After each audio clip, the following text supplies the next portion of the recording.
বাংলাদেশের একটি ছোট্ট সাঁওতাল গ্রাম থেকে উঠে আসা এক সাঁওতালি তরুণ, যার পায়ের জাদু আজ দেশের ফুটবল প্রেমীদের আশা দেখাচ্ছে। হাজারো বাধা পেরিয়ে তিনি স্বপ্ন দেখছেন বিশ্বের সবচেয়ে বড় ফুটবল মঞ্চ ওয়ার্ল্ড কাপের। তিনি রাফায়েল টুডু, একজন ফুটবলার, একজন যোদ্ধা এবং সাঁওতাল সম্প্রদায়ের এক উজ্জ্বল নক্ষত্র।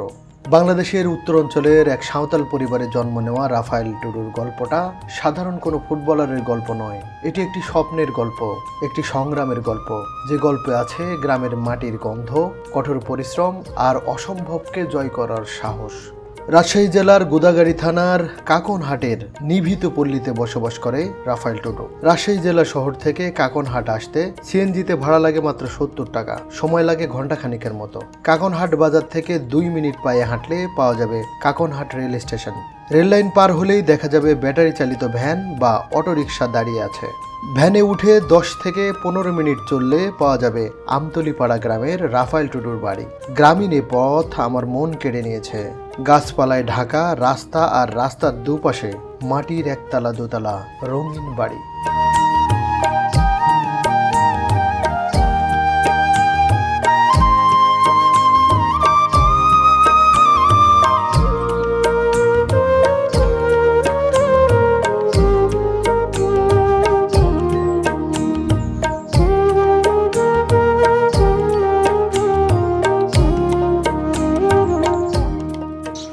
দর্শক আসসালামু আলাইকুম, স্বাগত জানাচ্ছি বাংলাদেশের রাজশাহী জেলার গোদাগাড়ী থানার কাকনহাটের আমতলি পাড়া গ্রামে।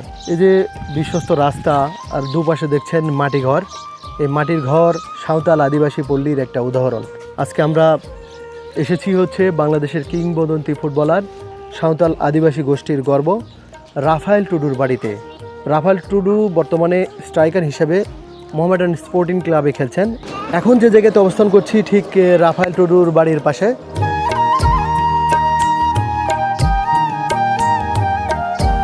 আর ঠিক যদি একটু ঘুরে এদিকে দাঁড়াই তাহলে দেখতে পাবো রাফায়েল টুডুর বাড়ি। এর যে পাশটা দেখছি পাশে সবগুলোই মাটির বাড়ি, আর এই গলিটা দিয়ে ঢুকলেই আমরা পাবো রাফায়েল টুডুর বাড়ি। বাড়িটাতে যদি প্রবেশ করি, এখানে যে বাড়িটি দেখতে পাচ্ছেন এটাই রাফায়েল টুডুর বাড়ি।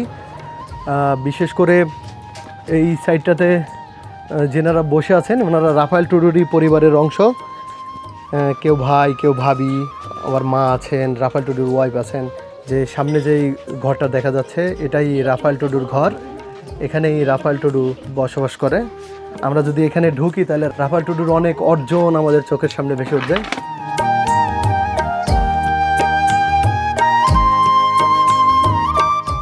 প্রচণ্ড গরম, ঘেমে গিয়েছি, কিন্তু রাফায়েল টুডুর ঘরে আসলাম রাফায়েল টুডুর সাজানো তার সারা জীবনের অর্জন দেখার জন্য। আপনারা দেখে অবাক হয়ে যাবেন যে কত পরিমাণের অর্জন তার আছে। গোল্ডেন বুট থেকে শুরু করে গোল্ডেন বল, বিভিন্ন ধরনের পুরস্কার কিন্তু আছে। গোল্ডেন গ্লোভসও রয়েছে। একসময় রাফায়েল টুডু ছিলেন গোলকিপার, তখন তার অর্জন ছিল গোল্ডেন গ্লোভস, যেটাকে সেরা গোলকিপার হিসেবে দেওয়া হয়েছিল। এরপরে বেশ কটা দেখতেছি গোল্ডেন বুট, যখন স্ট্রাইকার হিসেবে খেলেন তখন এই অর্জনগুলো এসেছে।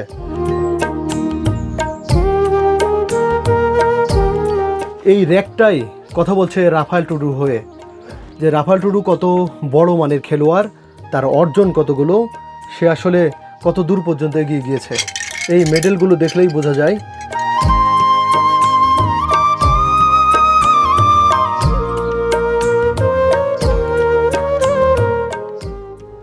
রাফায়েল টুডুর বাবা প্রায় 7 বছর আগেই গত হয়ে গিয়েছেন। মা এখনো বেঁচে আছেন এবং স্বপ্ন দেখেন তার ছেলে একদিন বড় ফুটবলার হবেন। 4 ভাইয়ের মধ্যে সবচেয়ে ছোট রাফায়েল টুডু। 2টি বোনও আছে তাদের, তবে ওনারা সবাই বিবাহিত। আমরা একে একে সবার সাথে কথা বলার চেষ্টা করব আর জানবো তাদের অনুভূতি।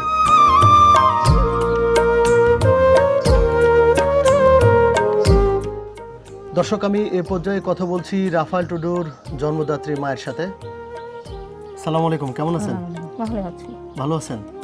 আপনি রাফায়েল টুডুর মা। রাফায়েল টুডু বাংলাদেশের একজন খ্যাতিমান ফুটবলার এই মুহূর্তে। আপনার অনুভূতিটা কি, কেমন লাগে? ভালো। ভালো লাগে? মানুষ যখন রাস্তা দিয়ে যাওয়ার সময় বলে এটা রাফায়েল টুডুর মা, শুনতে ভালো লাগে না? সাঁওতাল আদিবাসী হিসেবে যে আপনার ছেলে এত দূর গেল, সেই হিসেবে আপনার ফিলিংসটা কেমন, অনুভূতিটা কেমন? খুবই খুশি। আপনার সন্তান কয়টা?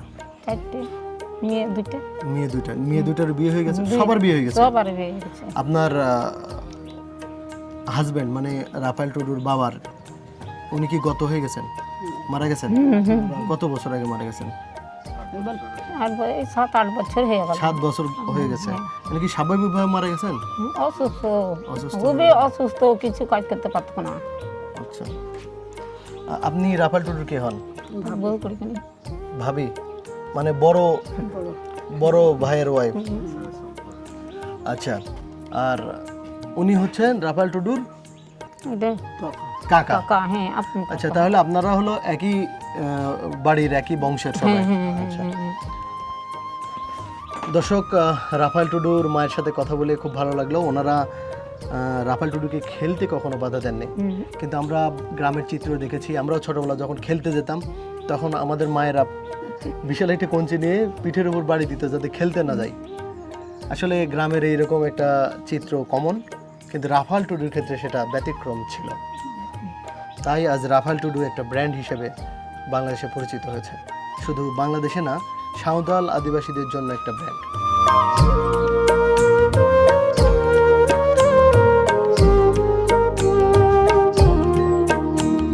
দাদা নমস্কার। নমস্কার। কেমন আছেন? ভালো আছে। আপনি রাফায়েল টুডুর বড় ভাই? আমি মেজো ভাই। মেজো ভাই মানে বড় ভাইকে দেখছি না, বড় ভাই কোথায়? বড় ভাই আছে এদিকে কাজে আছে। রাফায়েল টুডু যে এখন বাংলাদেশে একজন নামকরা খেলোয়াড়, সেক্ষেত্রে আপনার অনুভূতিটা কি, কেমন লাগে? অনুভূতিটা আমার ভালো লাগে, যেহেতু আমার নিজের ভাই হ্যাঁ, মোহামেডানে খেলে। সবাই বলে হ্যাঁ যে খুব ভালো খেলে। হ্যাঁ দাদা নমস্কার। নমস্কার। আপনার নাম কি? আমার নাম মুক্তার টুডু। মুক্তার টুডু। আপনি রাফায়েল টুডুর হচ্ছে একদম বড় ভাই? বড় ভাই, 4 ভাইয়ের ভিতরে সবচেয়ে বড়? সবচেয়ে বড়। আপনার ভাই এখন ন্যাশনাল টিমের কাছাকাছি বলবো, আর আমার মনে হয় যে ন্যাশনাল টিমে চান্স পেতে খুব বেশি সময় লাগবে না, কারণ তার খেলার যে স্পিড আর হচ্ছে যে ট্যালেন্ট আছে তাতে। তো সেক্ষেত্রে আপনাদের কন্ট্রিবিউশন কেমন ছিল? ছোটবেলা থেকেই তো সে খেলতো, হঠাৎ করে তো খেলতে আসে নাই। বিশেষ করে গ্রাম অঞ্চলে আমরা দেখে থাকি যে ছোট ভাই যদি কাজ না করে খেলাধুলায় যায়, তাহলে এটা অনেক সময় খারাপ ভাবে না। এর কারণ হচ্ছে সাঁওতাল আদিবাসীর পরিবার কৃষি নির্ভর, সারাদিন তাকে কাজই করতে হয়। সেক্ষেত্রে খেলতে গেলে তো সেই কাজটা করতে পারে না।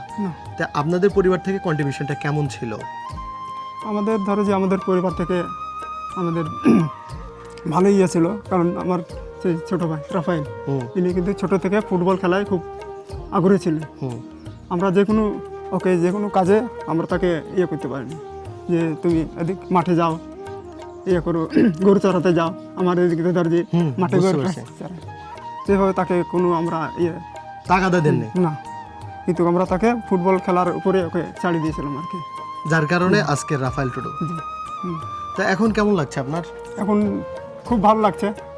এখন ধরো যে ন্যাশনাল টিমে যদি কিছুদিনের মধ্যে হয়ে থাকে, আমার দেশের মানুষও ভালো বলবে যে না, একজন গরিব থেকে ভালো পর্যায়ে উঠে আমাদের বাংলাদেশ থেকে ভালো হয়েছে। এটাই।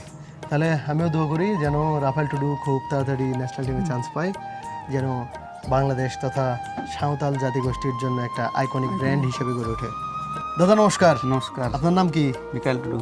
মিকাইল টুডু। রাফায়েল টুডুর একদম মানে ইমিডিয়েট বড়টা, তার মানে আপনার ছোটই রাফায়েল টুডু, 4 ভাইয়ের ভিতরে। তো আপনি কি কাজ করেন?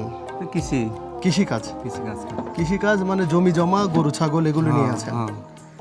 তো আপনার কেমন অনুভূতিটা একটু শেয়ার করবেন?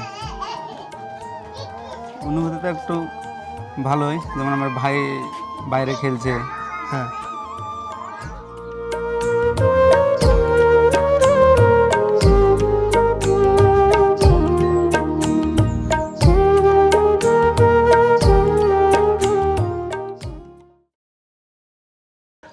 দর্শক এখানে আসলাম, এসে সবার সাথে কথা বললাম, খুব ভালো লাগলো।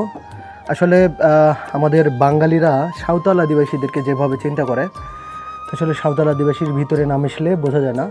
আসলে তারা খুবই আন্তরিক এবং মানসিকভাবে খুবই প্রফুল্ল মেজাজের, সহজেই মানুষের সাথে মিশে এবং মানুষের সাথে খুব সুন্দরভাবে তারা কিন্তু মিলে যায়। দেখুন আমি দীর্ঘদিন থেকে এই সাঁওতাল আদিবাসীদের নিয়ে কাজ করছি, তাই আমি এই কথাটা বলতে পারছি।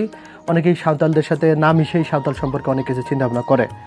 আমি এখন রাফায়েল টুডুর বাড়িতে, বৌদি আমাদেরকে চা দিয়েছেন, বিস্কিট দিয়েছেন, আমরা এখন এটা খাবো, চা বিস্কিট।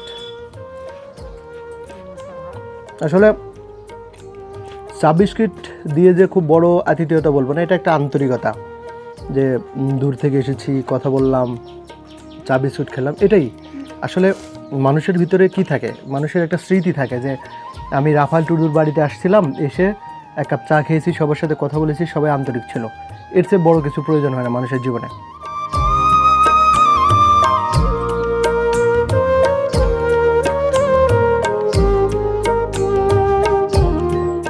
আমি এখন যে বাড়িটিতে অবস্থান করছি সেটি হচ্ছে বাংলাদেশের সাঁওতাল জাতিগোষ্ঠীর এক কিংবদন্তি ফুটবলার রাফায়েল টুডুর বাড়িতে। আমার পাশে যিনি অবস্থান করছেন উনি হচ্ছেন রাফায়েল টুডুর ওয়াইফ, আমাদের বৌদি। বৌদি কেমন আছেন? ভালো আছি, আপনি কেমন আছেন? আলহামদুলিল্লাহ, আমি ভালো আছি। আপনার নাম কি? জ্যোতিকা। জ্যোতিকা। আপনি রাফায়েল টুডুর ওয়াইফ। হ্যাঁ, আপনাদের বিবাহ কত বছর আগে হয়েছে? 4 বছরের মতন হচ্ছে। 4 বছরের হ্যাঁ। মতো। তো আপনি যখন বিবাহ করেন তখন রাফায়েল টুডু কি এইরকম পপুলার একজন খেলোয়াড় ছিল? না, তখন এরকম পপুলার খেলোয়াড় ছিল, এমনি গ্রামের গঞ্জে খেলাধুলা করতো তখন। তারপরে আমাদের বিয়ে হয়েছে, বাট বিয়ের পর 2 বছর পরে মনে হয় এই ক্লাবে একটু জয়েন করেছে। কোন ক্লাবে জয়েন করে? Fakirapur young men's club. Fakirapul ইয়ারমেন্স ক্লাবটার পরে এখন হচ্ছে মোহামেডানে মোহামেডান, আছে, হ্যাঁ। কিন্তু তার আগে রাজশাহীর একটা ক্লাবে খেলেছেন অনেক, এই কিশোর ফুটবল কিশোর একাডেমি। ফুটবল একাডেমি, এটা রাজশাহীর। হুম, আর আপনার বাবার বাড়ি কোথায়? পাশে মান্ডুইল। মান্ডোয়েল। আচ্ছা। হ্যাঁ। তো রাফায়েল টুডু বাংলাদেশের একজন পপুলার ফুটবলার, এটা তো হ্যাঁ, সবাই জানে। সেক্ষেত্রে আপনার অনুভূতিটা কেমন ওনার ওয়াইফ হিসেবে? এখন আমার অনুভূতিটা একটু অন্যরকম, মানে সবাই এখন ওকে চেনে বেশ ভালো নামে, যে ওর নাম ডাক হয়েছে, খ্যাতি হয়েছে, ভালো একজন খেলোয়াড়। হুম। এখন সবাই একটু বাইরে গিয়ে হলে বলে এই যে রাফায়েল টুডুর বউ, এরকম একটাই একটু ভালো লাগে। ভালো লাগে, শুনতে ভালো লাগে। আচ্ছা, সবাই চেনে ওকে। আপনার কোনো বাচ্চা কাচ্চা হয়েছে? না, বাচ্চা এখনো নেই। এখন সবার একটা আশা থাকে, আমারও আশা আছে যে ও একদিন ন্যাশনাল টিমে চান্স পাবে, বা এটাই আমাদের আশা, পরিবারেরও একটা আশা আছে, এটাই। হ্যাঁ, আমিও চাই রাফায়েল টুডু ন্যাশনাল টিমে চান্স পাক। আমার কাছে সবচাইতে বেশি আকর্ষণীয় যে জিনিসটা লেগেছে সেটা হচ্ছে সাঁওতাল আদিবাসীরা মোটামুটি আমাদের দেশে পিছিয়ে পড়া। সে জায়গা থেকে এরকম ন্যাশনাল পর্যায়ে একজন প্লেয়ার উঠবে, এটা কিন্তু অনেকটাই অকল্পনীয় ছিল। হুম, সেটাকেই বাস্তবে রূপ দিয়েছে রাফায়েল টুডু। রাফায়েল টুডুর খেলার স্টাইল, তার যে স্পিড, আমার মনে হয় সে অল্প সময়ের মধ্যেই ন্যাশনাল টিমে চান্স পাবে। আশা করি এবং দোয়াও করি যে যেন চান্স পাই, স্পেশালি সাঁওতাল আদিবাসী হিসেবে সে চান্স পাক, এটা আমি খুব ভালোভাবে চাই। এর আগে বাংলাদেশের ন্যাশনাল টিমে কোনো সাঁওতাল আদিবাসী আছে আপনার জানা আছে? আছে কেউ? জানা তো না। আমার জানা মতে বাংলাদেশের ন্যাশনাল টিমে সাঁওতাল আদিবাসী কেউ আছে বলে না। আমি জানি না। তো রাফায়েল টুডু যদি এই চান্সটা পায় তাহলে সেক্ষেত্রে প্রথম হিসেবে বাংলাদেশে একদম নাম করবে আর কি। হুম। তো বৌদি, আপনার আমার দর্শকের প্রতি কিছু বলার আছে? দর্শকের প্রতি একটাই বলার থাকে যে আপনারা সবাই রাফায়েলের জন্য দোয়া করবেন, ও যেন খুব তাড়াতাড়ি ন্যাশনাল টিমে চান্স পায়। দর্শক, বৌদির সাথে তাল মিলিয়ে আমিও বলছি যেন রাফায়েল টুডু খুব তাড়াতাড়ি ন্যাশনাল টিমে চান্স পায়, এই জন্য সবাই দোয়া করবেন। আর রাফায়েল টুডুর খেলা দেখবেন। রাফায়েল টুডু যখন গোলরক্ষক হিসেবে খেলেছে তখন খুব ভালো নাম করতে পারেনি, কিন্তু যখন স্ট্রাইকার হিসেবে এসেছে খুব দ্রুত গতির একজন স্ট্রাইকার হিসেবে কিন্তু নিজের জায়গা দখল করে নিয়েছে। ফকিরাপুল থেকে যখন মোহামেডানে এসেছে তখন তার গতিটা কিন্তু আরও বেড়েছে, আমরা লক্ষ্য করেছি। তাই সবাই দোয়া করবেন যেন রাফায়েল টুডু খুব অল্প সময়ের মধ্যে ন্যাশনাল টিমে চান্স পায়। আমরা ন্যাশনাল টিমে বিদেশের মাটিতে বাংলাদেশের পক্ষে রাফায়েল টুডুকে খেলতে দেখতে চাই। দর্শক, কেমন লেগেছে ভিডিও অবশ্যই কমেন্ট করে জানাবেন। যদি ভালো লাগে তাহলে অবশ্যই শেয়ার করে আরেকজনকে দেখার সুযোগ করে দেবেন। আপনারা জানেন যে আমি বাংলাদেশের সাঁওতাল আদিবাসী নিয়ে কাজ করি। সাঁওতাল আদিবাসীর একটু পিছিয়ে পড়া, কিন্তু এখন আস্তে আস্তে তারা ফ্রন্ট দিকে আসছে। আপনারা দোয়া করবেন যেন তারা পিছিয়ে পড়া হিসেবে না থাকে, সামনের দিকে আসে, সব জায়গায় যেন তাদের কন্ট্রিবিউশনটা শেয়ার করে। যারা সাঁওতাল আদিবাসী, বিশেষ করে ভারত থেকে যারা দেখছেন, তারা অবশ্যই এই চ্যানেলটিকে সাবস্ক্রাইব করবেন এবং শেয়ার করে আরেকজনকে দেখার সুযোগ করে দেবেন। আল্লাহ হাফেজ।